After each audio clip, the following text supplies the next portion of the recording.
reunidos através da telinha, mas com um só propósito, que é adorar ao Senhor, oferecer um culto de adoração ao Senhor. É claro que o culto ele é presencial, né? Nos reunimos virtualmente, mas o culto é presencial. Então, cada um na sua casa está fazendo o seu culto e nos vendo virtualmente, né? Se nós estamos apenas na frente da tela assistindo, então nós não estamos oferecendo um culto. O nosso culto ele é onde nós estamos, cada família reunida na sua casa, nos vendo virtualmente. Esse é o culto. A reunião é virtual e o culto é pessoal, né? Nós estamos cultuando a Deus, não assistindo através da tela alguém do outro lado. Irmãos,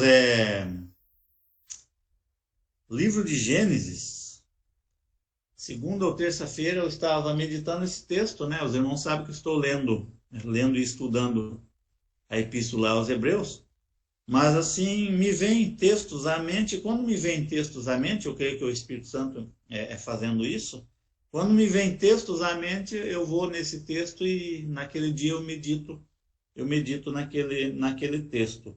Foi segunda ou terça-feira, me veio esse texto aqui o capítulo 32 de Gênesis, e eu parei para meditar justamente sobre a oração de Jacó.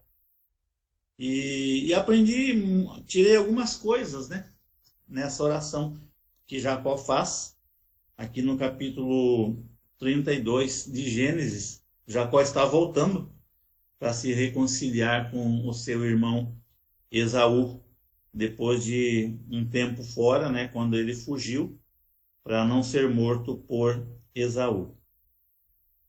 Gênesis capítulo 32, versículos 9 até o versículo de número 12. Gênesis capítulo 32, versículos 9 ao versículo 12. Nos diz o seguinte, a palavra de Deus.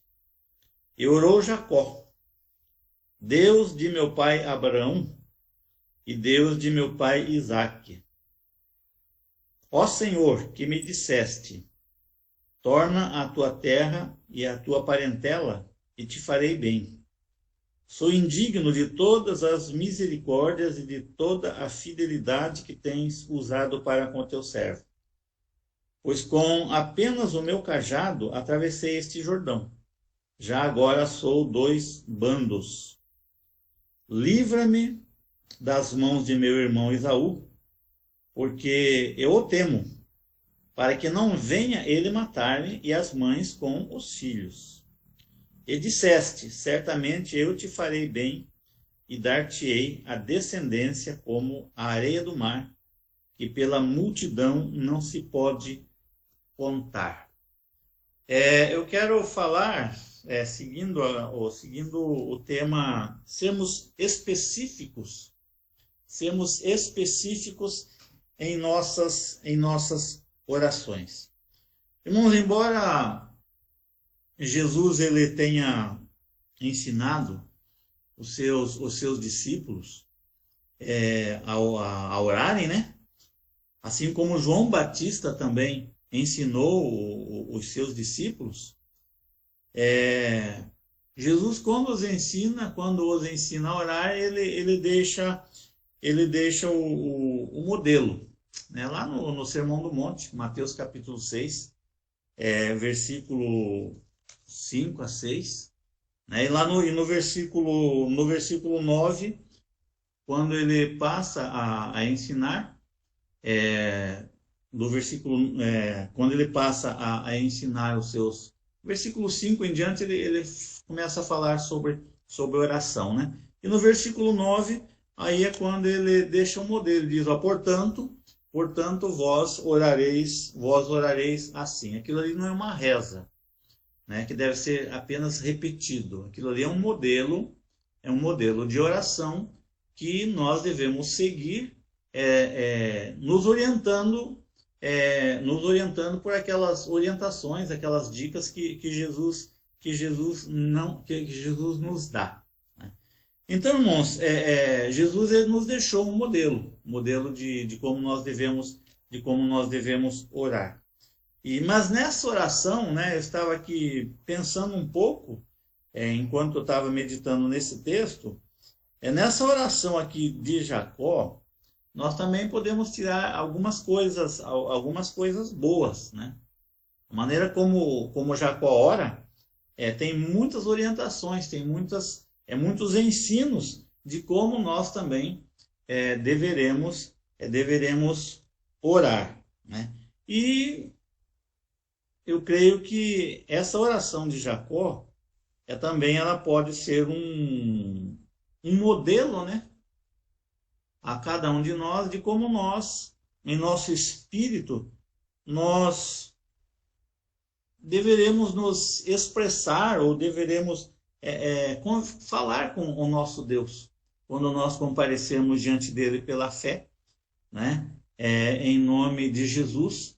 E de acordo com os escritores hebreus, é o novo e vivo caminho, né, que ele abriu pelo seu sangue.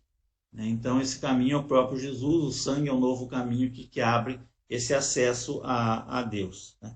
E há alguns pontos importantes aqui que nós podemos tirar para a nossa vida de comunhão, de comunhão com Deus através da oração.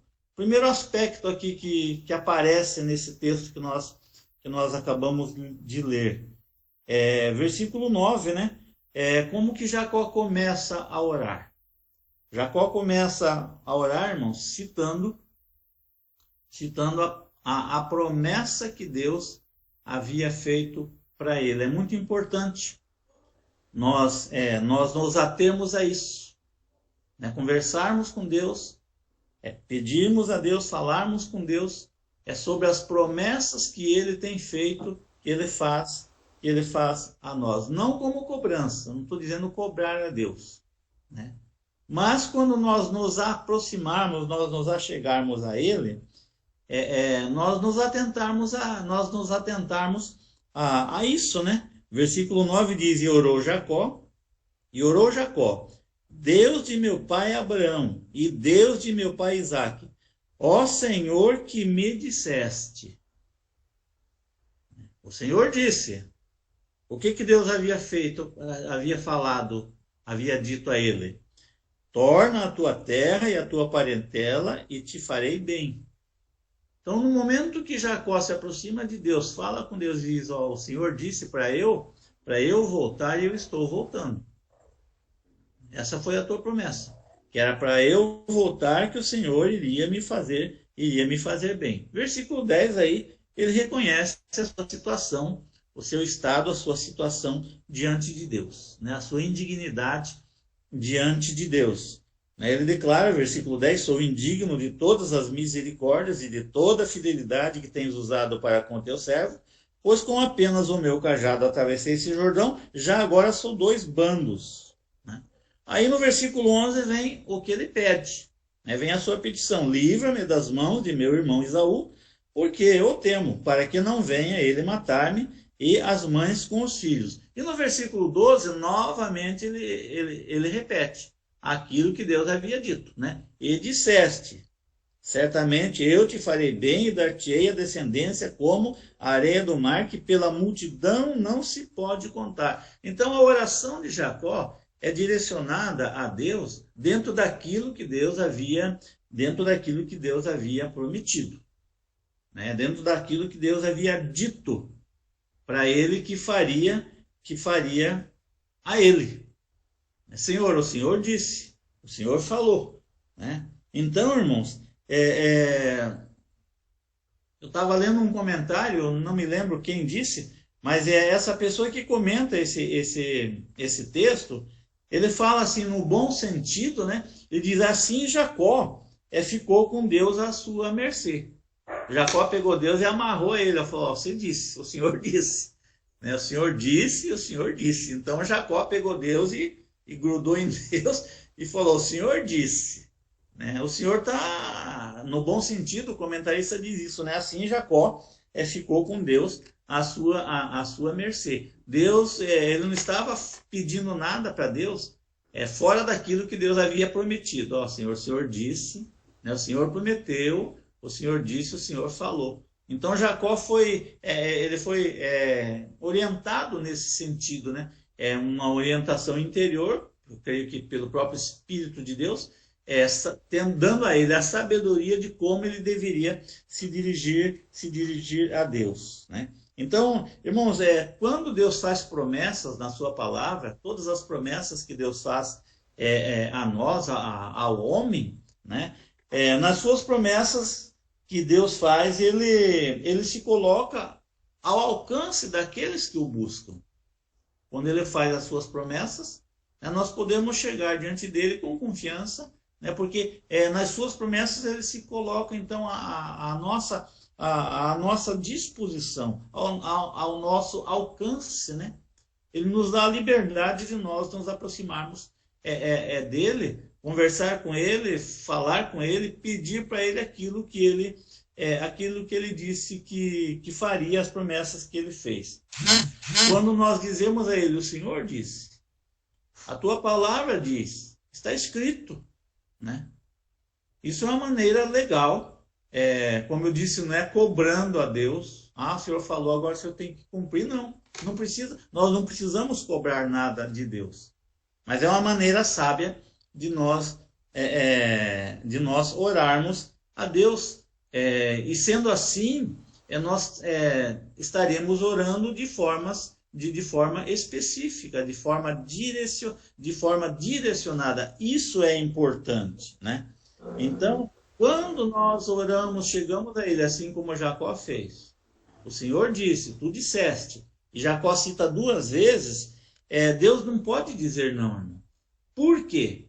Que Deus jamais ele vai dizer não, né? Quando nós chegamos diante dele e dizemos ao Senhor, o Senhor disse. Por que ele jamais vai dizer não, né? Porque em toda a Escritura, irmãos, de Gênesis a Apocalipse, nós encontramos relatos de que o Deus que prometeu, né, sempre cumpriu aquilo que ele prometeu, né? Ele é o Deus do sim. Por isso que Jesus, quando orienta, né, os seus discípulos, diz, seja o vosso falar sim, sim, e não, não. O que passa disso é de procedência maligna, né? Porque o sim e o não é divino. Quando Deus diz não, é não. Não tem negociação. Quando Deus diz sim, é sim. O sim é de Deus. E o não também é de Deus. E Jesus orientou seus discípulos a isso. Não fica em cima do muro, não fica com um pensamento dúbio. Não fala coisa para ver no que vai dar, né? Seja o vosso falar sim, sim e não, não. O que passar disso é de procedência maligna, né? Então, irmãos, quando nós, assim como Jacó fez, o Senhor, tu disseste, né? Tu disseste. Quando nós nos aproximamos de Deus, em nossas orações, citando o que ele diz, as suas promessas, as Escrituras, né? Por isso que é importante, fala-se muito em orar a palavra. É importante nós orarmos a palavra, né? Porque a palavra ela não volta atrás, a palavra de Deus ela não volta atrás, né? Então Deus cumpre, Deus faz, Deus cumpre o que ele prometeu, porque ele não pode negar-se a si mesmo. Deus não pode negar-se a si mesmo, né? O livro de Josué, quase que no final do livro de Josué, Josué cita isso, né? Que a importância de nós crermos, de nós confiarmos naquilo que Deus diz, naquilo que Deus fala, né? Nas promessas que ele fez. Josué capítulo 21, versículo 45, né? Diz o seguinte: nenhuma promessa falhou de todas as boas palavras que o Senhor falara à casa de Israel, tudo se cumpriu. Ele não falhou, ele não deixou de cumprir, né? Ele fez a promessa, ele cumpriu, ele foi fiel nas suas promessas, né? Então, é isso que Josué está falando ao povo. E lá já no finalzinho, no capítulo 23, quando já Josué é velhinho, né? Ele está passando algumas orientações, falando com os líderes do povo, lá no capítulo 23, no versículo 14, novamente ele faz questão de enfatizar essa fidelidade de Deus, de que Deus cumpre as suas promessas. Versículo 14, capítulo 23 de Josué, versículo 14 diz: eis que já hoje sigo pelo caminho de todos os da terra. Ele já estava velho, cansado, ele sabia, ele já estava nos seus últimos dias de vida, né? Ele diz: e vós bem sabeis de todo o vosso coração e de toda a vossa alma que nenhuma só promessa caiu de todas as boas palavras que falou de vós o Senhor vosso Deus. Todas vos sobrevieram, nenhuma delas falhou. Era a experiência, era o que Josué viveu, conviveu e conheceu. Conhecia desse Deus que ele serviu. Ele diz: nenhuma das promessas ele deixou de cumprir, né? Aí nós vamos lá para o primeiro livro de Reis, Salomão falando com o povo, né? Na festa que eles estavam participando, lá no capítulo 8 de 1 Reis, versículo 56, 52, 56. Diz o seguinte: bendito seja o Senhor. Aqui é Salomão falando ao povo, né, na consagração do templo, na festa de consagração do templo. Ele diz ao povo: bendito seja o Senhor, que deu repouso ao seu povo de Israel, segundo tudo o que prometera. Salomão enfatiza isso. Nenhuma só palavra falhou de todas as suas boas promessas feitas por intermédio de Moisés, seu servo. Tudo aquilo que Deus falou através do seu servo, ele cumpriu. Ele não falhou, né? Ele não falhou em nada do que ele cumpriu. E nós lembramos, eu estava meditando isso e eu lembrei, inclusive Herodes, né? Todo o seu erro. Há um ditado que diz que palavra de rei não volta atrás. Nós sabemos que não é verdade, que os homens prometem um monte de coisa e não cumprem, né? Os reis, os governantes que estão em eminência, eles fazem muitas promessas e dificilmente cumprem. Muito pouca dessas promessas eles cumprem. Mas me veio à lembrança o rei Herodes, né? Como que ele foi assim zeloso, no juramento que ele fez com relação a João Batista, né? Ele se arrependeu, ele ficou triste da promessa do que ele tinha dito, mas se vocês quiserem acompanhar Mateus capítulo 14, o que ele teve que enfrentar e o que ele teve que fazer, justamente porque ele havia dito que queria fazer, né? Ele havia feito uma promessa. Lá no capítulo 14 de Mateus, do versículo 3 até o versículo 10, o contexto é esse, né? Porque Herodes, havendo prendido e atado a João, Mateus capítulo 14, versículo 3 em diante. Porque Herodes, havendo prendido e atado a João, o metera no cárcere, por causa de Herodias, mulher de Filipe, seu irmão. Pois João lhe dizia: não te é lícito possuí-la. E querendo matá-lo, temia o povo, porque o tinham como profeta. Ora, tendo chegado o dia natalício de Herodes, dançou a filha de Herodias diante de todos e agradou a Herodes. Pelo que prometeu, com juramento, dar-lhe o que pedisse. Esse foi o problema de Herodes. Ele falou: o que você me pedir, eu te dou. O que você me pedir, eu faço. Porque prometeu com juramento dar-lhe o que pedisse. Então ela, instigada por sua mãe, disse: dá-me aqui num prato a cabeça de João Batista. Entristeceu-se o rei, Mas por causa do juramento e dos que estavam com ele à mesa, determinou que lhe a dessem. E deu ordens e decapitou a João no cárcere. Foi trazida a cabeça num prato e dada à jovem, que a levou à sua mãe.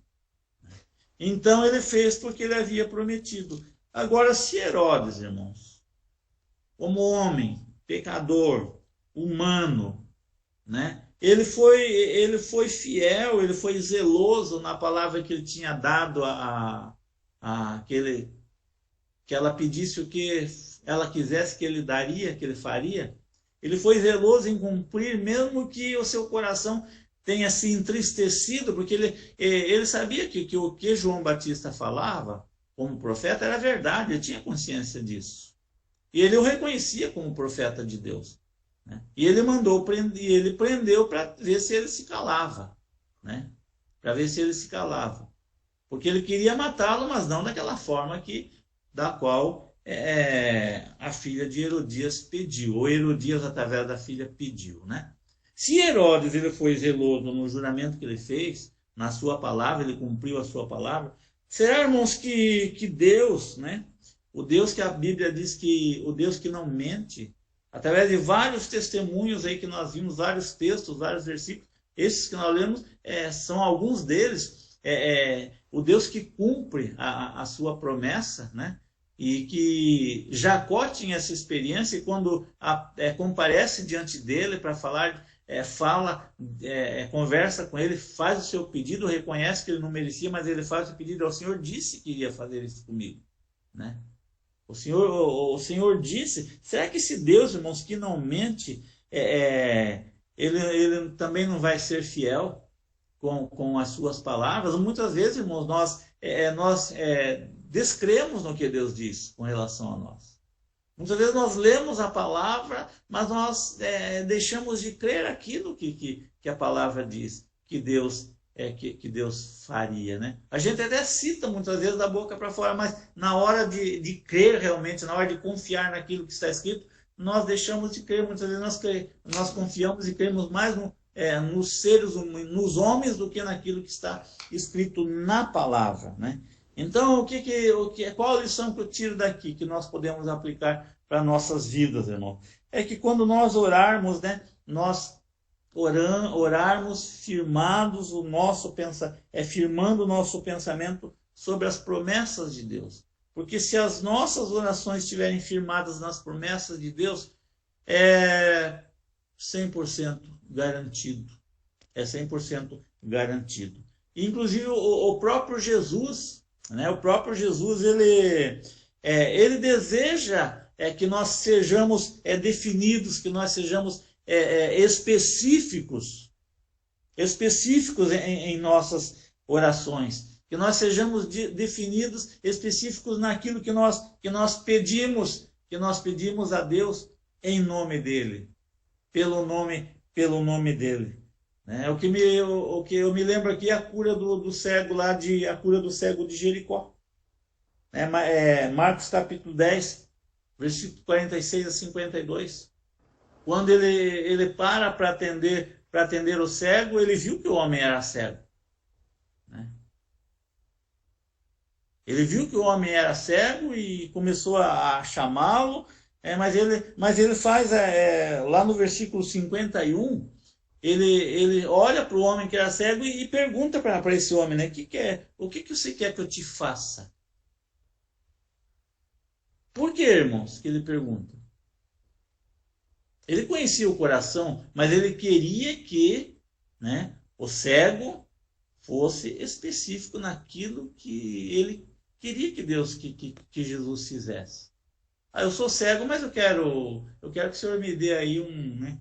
Eu não quero mais esmolar, não. Eu quero que o Senhor me dê aí me abra uma conta poupança bem volumosa, para eu não precisar mais esmolar. Eu quero uma casa nova, né? Eu não quero mais depender das pessoas. Ele era cego, mas talvez ele tivesse um outro desejo. Mas ele era um cego que já tinha... Ele não nasceu cego, ele ficou cego. E o cego é bem específico, Senhor, que eu é que eu torne a ver, eu quero voltar a ver. Então o próprio Jesus, ele deseja, né? Ele quer que nós sejamos definidos, que nós sejamos específicos nas nossas orações. E eu creio, irmãos, que essa pergunta que ele fez ao cego é a pergunta que ele faz a cada um de nós. Né? É a pergunta que ele faz a cada um de nós, a cada um que se aproxima, né, dele, que o busca, principalmente nas suas necessidades, que nas nossas necessidades nós o buscamos para pedir. Se bem que a Bíblia diz que nós devemos em tudo dar graças, né? Nós devemos ser gratos também. Mas nós devemos ser definidos. Muitas vezes, irmão, nós até oramos. Muitas vezes nós até oramos, oramos até bastante, né? Mas as nossas orações, elas são orações vagas. Elas são orações sem um alvo, elas são orações sem um objetivo, né? Nós atiramos para todos os lados. E eu estava lembrando de quando eu era garoto, que eu ia caçar com o meu irmão mais velho, o Leonel, né? Ele gostava muito de caçar. Aliás, os meus irmãos, os dois mais velhos, gostavam muito de caçar. E quando o Leonel ensinava a gente carregar o cartucho da chumbeira, da espingarda, né? Ele falava, ó, deixa um pouco frouxo, não aperta, não bate muito, não aperta muito não, porque se tiver um bando de aves, né? Você atira com os chumbos meio frouxo, o chumbo ele espalha. Então, ao invés de você acertar uma só, você vai acertar vários pássaros, né? Já o chumbo bem batido, quem caçou quando era moleque, né? Quem gosta de caça sabe disso. O cartucho bem batido, bem firme, o chumbo ele sai numa direção só, ele não espalha.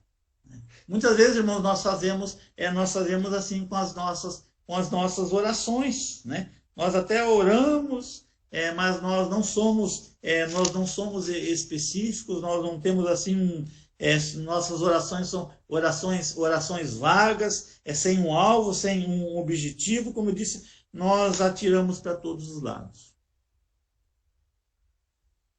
Tiago, na sua carta, diz, vocês não têm porque vocês não pedem. E vocês pedem e não recebem porque vocês pedem mal. Vocês não sabem pedir.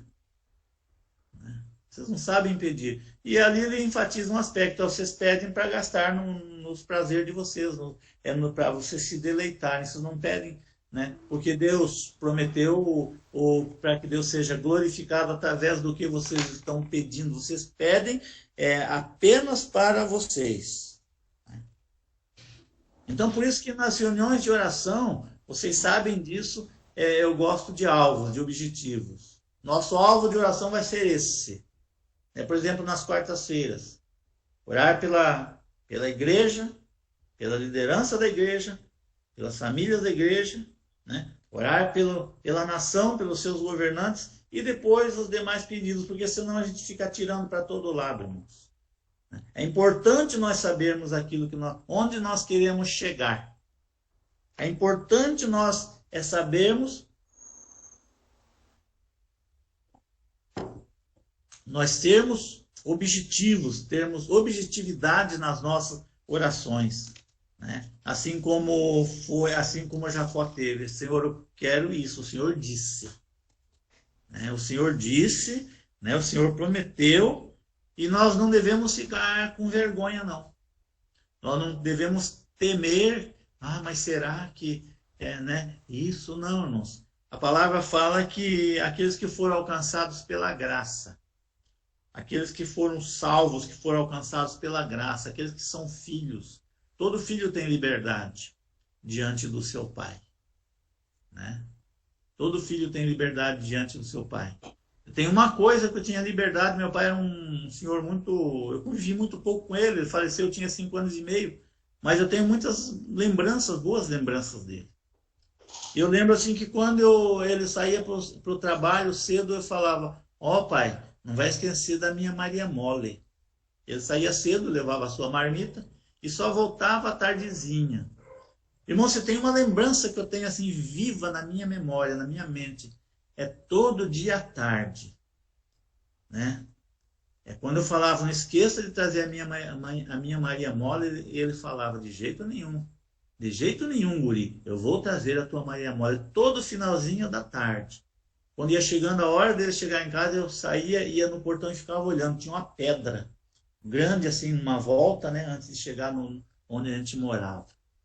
Eu ficava olhando aquela pedra, quando ele apontava, né, quando ele ia se aproximando, eu saía do portão e ia ao encontro dele, ele vinha com a mão para trás com uma Maria Mole. Um dia ele trazia uma Maria Mole branca, outro dia ele trazia uma Maria Mole preta. Essa é a lembrança assim que eu tenho do meu pai, que eu convivi muito pouco com ele. Mas marcou. Né? Marcou. Então, com o nosso pai, nós temos liberdade. Nós somos filhos de Deus. E muitas vezes nós não usamos a liberdade que ele nos dá através da sua palavra, né? O escritor aos Hebreus, a epístola que nós começamos a estudar assim de uma forma mais direta hoje, lá no capítulo 10, versículo